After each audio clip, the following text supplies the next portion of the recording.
internet has brought a lot of people from all over the world together. However, language barriers still maintain or still a major problem to majority of them. You're welcome to another exciting episode of AAU Talks on AAU TV, brought to you by the Association of African Universities. My name is Isabella Tetahinakwa, and today we'll be discussing one of the most important topics in the globalized world, that is the importance of multilingual internet in achieving universal acceptance in African universities. And today I have here with me an important guest who is also going to help us to understand what multilingual internet is and also how important it is.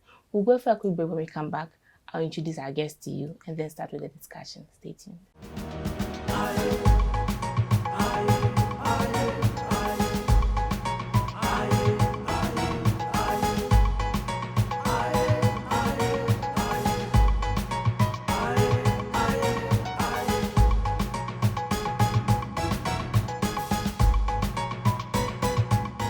You're welcome back from the break. This is still AAU Talks on AAU TV, brought to you by the Association of African Universities. And as I mentioned earlier, today we'll be discussing the importance of multilingual internet in achieving universal acceptance in African universities.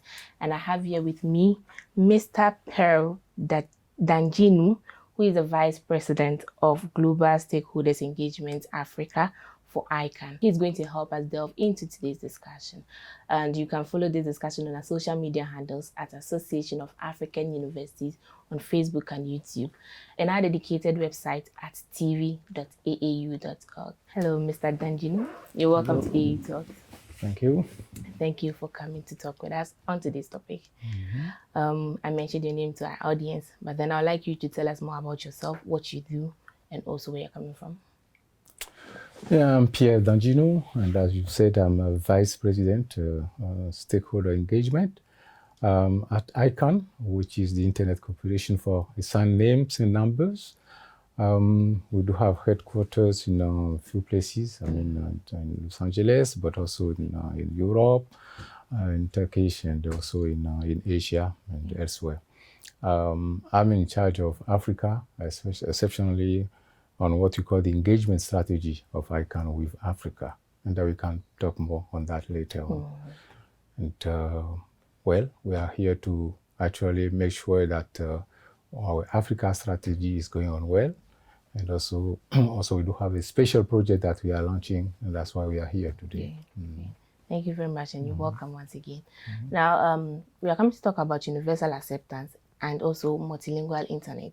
But before that, during the launch, I heard this is the Coalition for Digital Africa. Can you tell us more about it? What are the aims and objectives of that initiative? Okay, great. Now, the Coalition for Digital Africa, CDA, is a project that ICANN launched, 5 to 6 months ago. But it's supposed to be a joint sort of program with a few other partners. As of today, we do have 9 partners, that institutions that really share the same vision that we are having, in this project, which is quite simple. The vision here is to promote what I would say accessibility of the internet, and basically to do it in terms of having in mind kind of inclusiveness. And for that, what we are doing as ICANN is we are actually supporting this project from our own remit, and our remit is what we call the DNS, which is domain name, system. So the whole thing is going to be around the DNS, infrastructure.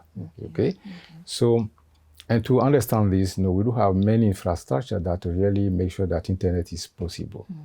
Of course, you have the pipes, you have the networks, all of these, but you also have what we call the DNS infrastructure, which is that the way you manage this infrastructure, which every country has anyway, the way you manage it, is going to also tell more about how you are using the internet, and also what am I saying on the usage, the application that are there for your people. So basically, it means that we need to build capacity. We need to put a few things, there in terms of norms, so that those applications could really serve. So what the CDA, the Coalition for Digital Africa, is doing is kind of make sure that we join force. different institutions join force to achieve what I just said, which is about accessibility to the internet. Of course, question could be why Africa and why talking about this coalition also. Coalition thing, because ICANN, the way it is, cannot do it on its own, meaning providing internet to Africa in such a way that the user could use it. You are talking about huge investment here. Okay, but the idea of the coalition is that if you could find different partners that are already investing on connectivity in Africa, and if you are able to build the what I might call the good framework for this sort of coalition, probably that could make an impact. Okay. That's where we come from as ICANN, that we are supporting this, and also thinking that our partners also could be there. And some of the partners, you know about them. One of them is the ITU, which is the the International Telecommunication Union that you know about. ATU, which is the Africa Telecommunication Union as well. And we are also working with many of us. ISOC, ISOC chapters are everywhere. We do have specific program with them. So what we are achieving here is to kind of have specific sort of partnership on specific project, but that are all advancing the overall agenda, which is about promotion of connectivity to Africa. As part of your initiatives to strengthen infrastructure in terms of internet in Africa, I believe you established the universal acceptance. Now, I know someone would like to know what at all is the universal acceptance. What would you tell to the person? Well, universal acceptance is not just about Africa, it's about the systems actually. And the whole thing is how your system could actually be interoperable, also compliant with some of the norms that are there. Basically, when you talk about internet, you are talking about numbers, okay, and names. You are also talking about some sort of what I might call protocols that do exist. That's what make the internet really work. Okay. Part of what ICANN does is that, meaning that the technical component of it, there's also the policy component of all of this. Talking about universal acceptance is that the way you make sure that your system is compliant, the way also where you make sure that, and that's why we are having this project here, for instance, at the university, to be in a position to say, okay, some of the information systems that you have here may be compliant to universal acceptance. And when it's compliant with universal acceptance, it means that you are facilitating accessibility, to the information to everyone that's on the internet. Because the way what we understood today is that not of those many sort of existing resources are accessible. Maybe because of script that they have. We are all using Latin script, for instance. And you are talking about universal acceptance. If you develop your website, using, I don't know, your script, what you call the script, your GAS, whatever language you have here, not many people will understand that. Yeah. Unless you are able to have your own script, and the script now is going to be understood, and then your system is going to be really compliant with. But until such, time that you don't have this thing, is not going to be possible. So what we are doing here is kind of, it's inclusivity. We are trying to make, those things inclusive. 20 years ago, 15 years ago, most of the data on the internet, 90 or 95% was English language. And then we came down to, English, 70 of them. And today we are like 55 to 60, I don't have the figures. Now you have many other languages that are much used there. The French are there, the Portuguese and all of them. So question, of course, you may be having is how about there's so many languages in Africa? Africa is about 2,000 to, 5,000 different languages. And at some point, why not have some of those, language with their scripts, be also accepted on the internet? That's the whole thing here. So what we are here to do is make sure that, we make sure that our system are kind of, interoperable, can talk to others, you can assess them because they are respecting the norms, but also make sure that, because some of the questions that were posed today, you also have your data. You also are producing resources, that can be accessible, And that's where we are seeing a huge potential in Africa. Because when you come to data, and you come to, to Africa, to have those on the internet that can be accessible, each of these countries have things to show. Okay. And getting on that universal acceptance, path for me is crucial, for inclusiveness, in Africa. If I understand what you're trying to say, that means having access to scripts in your local language is what multilingual internet is, right? Well, multilingual because, it's quite simple. Okay. It's about having many languages, on the internet. Yeah. Like I just told you, 20 years or 15 years ago, we're not having the same thing we are having today. Today, yes, we can say that, okay, multilingualism is at work, on the internet, because many countries are having the, and ICANN itself, have already accredited some of the, domain name, and so many, you have .Africa today, which is a domain name. You see, .Africa, that's for the whole Africa. Okay. You have .gh, you have so many of them, you see, and many of them are to come.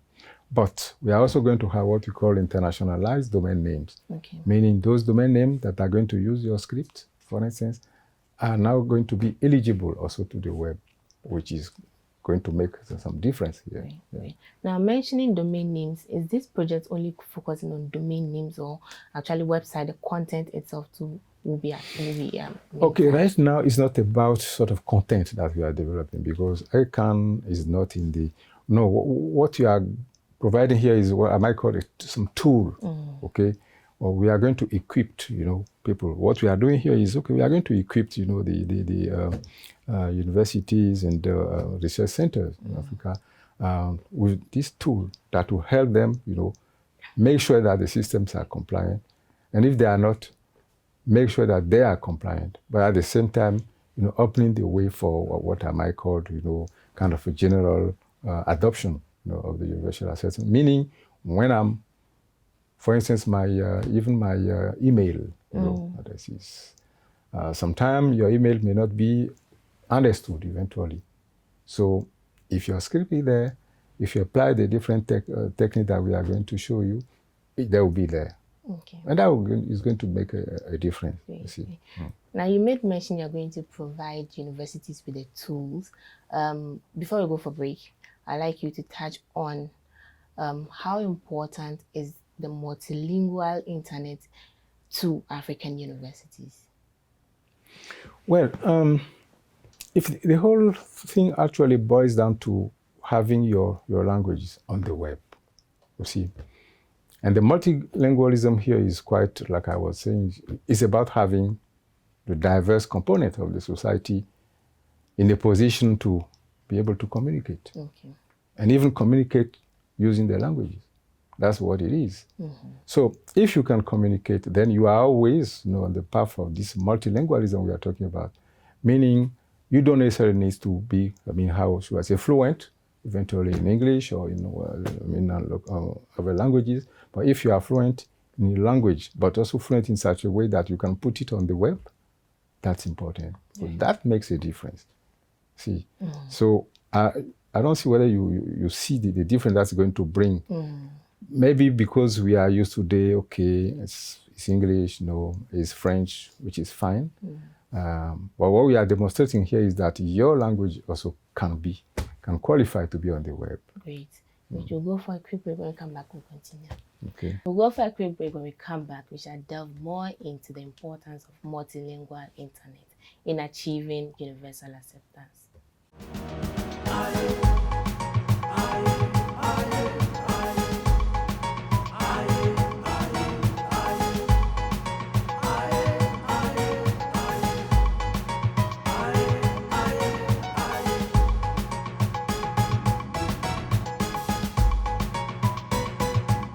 You're welcome back from the break. This is still AAU Talks on AAU TV. And if you just joined today, we are discussing the importance of multilingual internet in achieving universal acceptance in African universities. And before the break, we talked on what universal acceptance is and also what multilingual internet is.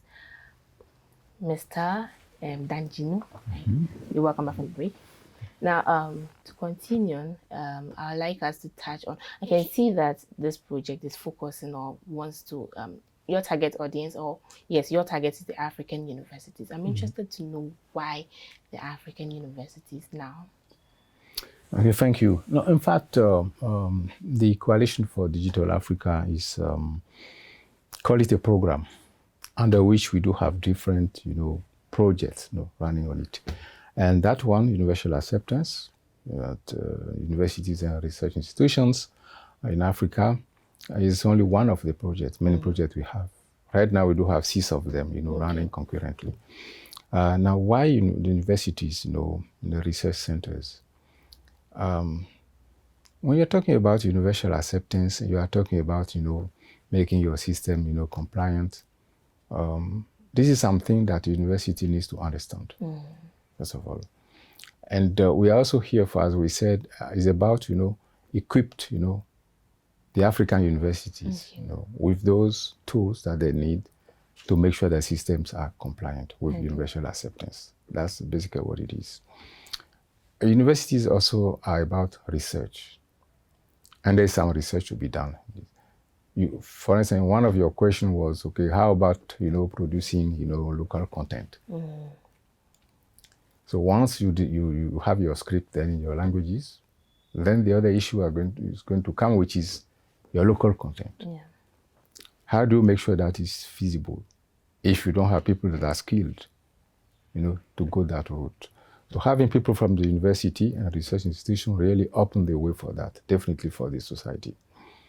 You heard this morning that when we were making the presentation on universal acceptance, we spoke about software, meaning the possibility for people to actually design software that help us through this universal acceptance, but also make sure that now the content you are talking about, we are able to put them in the position that, okay, people can access them. Okay. So universities actually can do this thing in terms of, the manpower they have there. So that's why for us, it was a good thing to have them in it. But in fact, it's not just going to be universities actually for this to have the impact we are looking for, because the impact should be quite general or global in the country. So of course, we'll be working with ISPs, internet service providers, for instance. We should be working with, telephone, operators, all of those who are dealing with, data trafficking, all of those in Africa, they'll be part of this. So the one we start with universities is only a beginning for us, because we wanted to tackle the research institution and the universities. Okay. So what they are going to get out of it, we are going to train people. Okay. We are going to make sure that even this universal acceptance, is part of the curricula of the universities, which is something that, could be also part of, the training in the universities. So this is something we really would like to be achieving under this project. And also, it's not just about having universities apart from the society, because whatever they are going to do is going to impact all of us. This universal acceptance thing is going also to play with the different system you're having today in Africa, meaning in terms of, public information. You know that in most places, and in fact, if you remember the study Transform Africa, digital transformation strategy by the Africa Union, these are the pillars actually. I mean, how do you really beef up the skills? Now you talk about innovation, all of these are the pillars. And our projects, program actually hinge on that, definitely, because it's about the infrastructure you need. It's about the human resources that you need, It's also about innovation. All of this, you can find them in our project. So universities, because they are places where innovation should be coming from. So for us, it just makes sense to be working with them. So that's what you have, as an explanation of why the universities, But we also think that universities are going to benefit from it, largely. Okay. And we are so happy that the Secretary General, of the Association of African Universities, one of the first to join that this project, because he believes that it's something there for his institution. So we are happy that he joined for us. So, but we are not just going to concentrate this universal acceptance, campaign to universities. Okay. No, we are going to move it also larger scale. And then governments, also going to be interested. Great. We'll come to them. We'll come to them. We should come to them first. Great. Now, my next question is the steps the universities, the African universities can take in implementing the universal acceptance. And I'm happy you made mention of they adding it to their curricula. Aside that, what other steps can they take in helping to implement universal acceptance? Well, there is some job creation also issue here. Because you are bringing sort of new skills, to people. And I understand that this could also, we may have different impact. For instance, we haven't touched upon things like startups in Africa. The startups, those sort of, and we haven't spoken about the applications that are going to solve, local problems. We haven't delved into that one. But we, of course, definitely we know that the impact will be there. And the university, the students, they are really the how should I say, the target, for this, because they are going to expand whatever they learn here during, the project. The project here is going to actually, is composed of many trainings, the series of training that we are going to conduct are going to be, of course, most of them technical, so that they are equipped with what it takes to make the system universal, to compliance, to universal acceptance. So we are going to deliver a series of, technical sort of workshops, but at the same time, they are going to be hands-on. So they are, of course, going to check, to evaluate, your different system. If they are not compliant, they are going to make sure that they are compliant. At least this itself is already something that they are bringing to the overall system in the country. So, yeah, there is something in it for the universities, definitely. Let's talk about the challenges you're going to face. What are some of the challenges you foresee in implementing? Well, you mean implementing the project or about universal acceptance in general in Africa? Well, both will be okay. No, the one here is about project management. Okay. Meaning, but we are here as ICANN, we contribute to resources eventually to implement this, to manage this project. Because this is a specific project which has its objectives, of course. Also, we also have some action plan in it and different activities that we know. All of these are already laid down in a project. That's what we launched today. But talking about the obstacle or issues or whatever, it's about project management.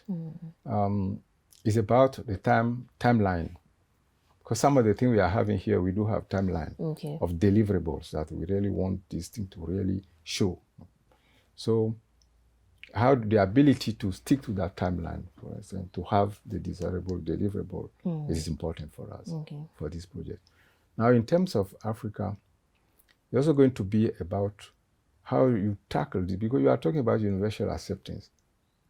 And you are also talking about multilingualism on the web. And we say also that you also need to develop the scripts. The project we are having here is not really about developing scripts. Because if you want to develop scripts, you need to think about which language are you talking about. If I consider your case here, with maybe hundreds sort of different languages, the choice for you is going to be, which language are you going to select and work on? Same thing in Africa. With so many languages, at some point, there need to be a strategy, a policy whereby Africans themselves, decide on which language they want really to put that there on the web. But let me tell you, if you don't do it, people that who find any interest in your country or in your region will do it for you. We have examples of things that are already happening with the Swahili in Eastern and Southern Africa. You see?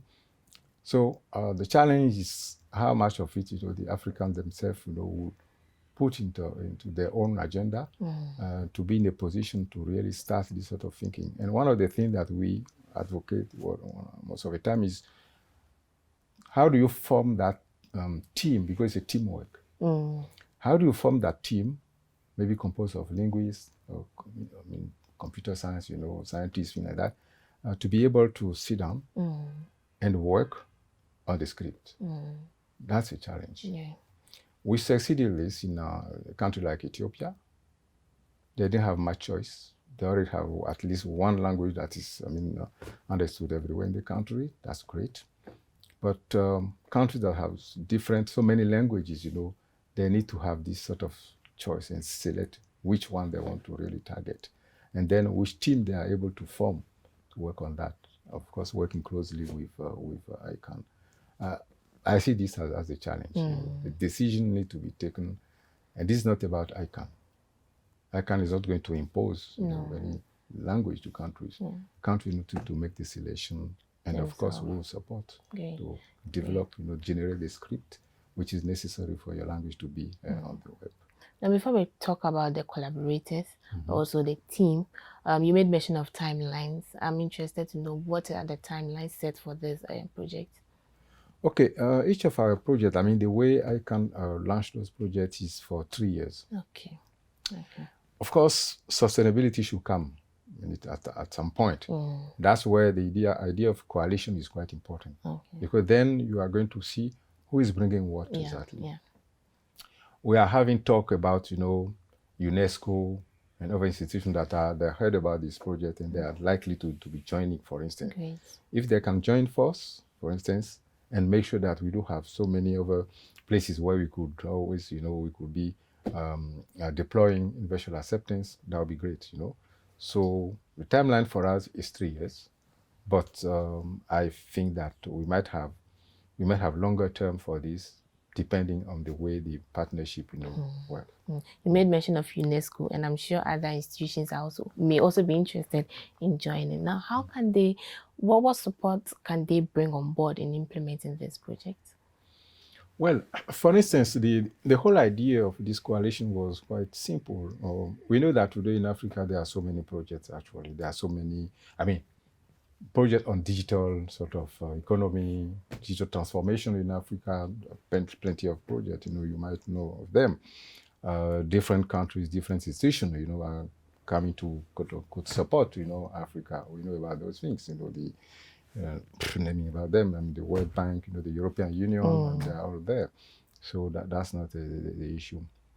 Now, if you want to join the coalition, for instance, one of the first things that you are going to sign what we call, our principles. We have quite simple principle, which is about, it's about your belief in one internet that is secure, that is interoperable. That's quite important. Okay. So, if your institution is it something your institution buy into? Okay. Yeah, you could be part of it. Now, the resources that you are committing, that we are not discussing this. Okay. Each institution is free, of course, to opt for which projects he likes to push forward under the coalition. We are not controlling this, and that's not the objective of the coalition. Okay. Now, my last question. What do you see as the future of multilingual internet in achieving universal acceptance? Well, I see you are sticking to this multilingual sort of internet, which is fine. Our CEO and president this morning, in her presentation, was saying that internet is going to be for Africa by Africans. Okay. You see, which means that if we are saying that we do have tools that are going to support, your script, your languages, be part of the internet. This is an offer that is there. Now, the future, if you believe in what you are calling multilingualism, we talk about multi-stakeholder model. If you believe in that, then it depends on the steps you are taking in terms of your digital policy. You say, okay, I want to make sure that this country X, is having maybe 1, 2, 3, 4 languages, that have the script and they're on the internet. That's your objectives, your strategy. Then you work around this strategy. So that's what I'm seeing as a future, that there are countries that might certainly pick up this idea. Okay. Those who really want to empower, the larger populations. The way Africa is developing today, some of the countries are actually focusing on cities, but we do have the rural areas in Africa. And Africa is about 85 rural areas in population. Yeah. So the internet you are talking about here is about 15% of people, actually. Yeah. So how do you make sure that that large component also is equally at ease when using the internet?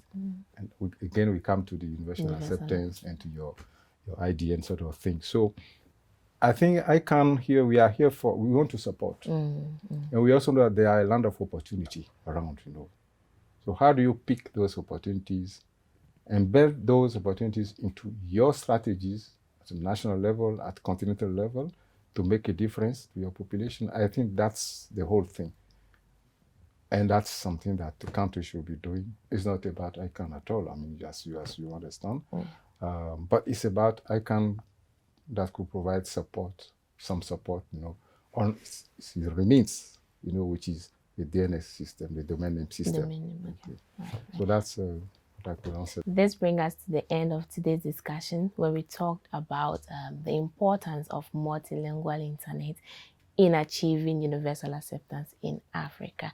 You can imagine how frustrating it is when you don't understand English, or you can't type in English, but you want to communicate or you want to get access to a web page. And now ICANN and AAU is bringing to you the universal acceptance, which is going to give you the solution to type in or to log in the domain name in your local language, so you can be able to get access to any website.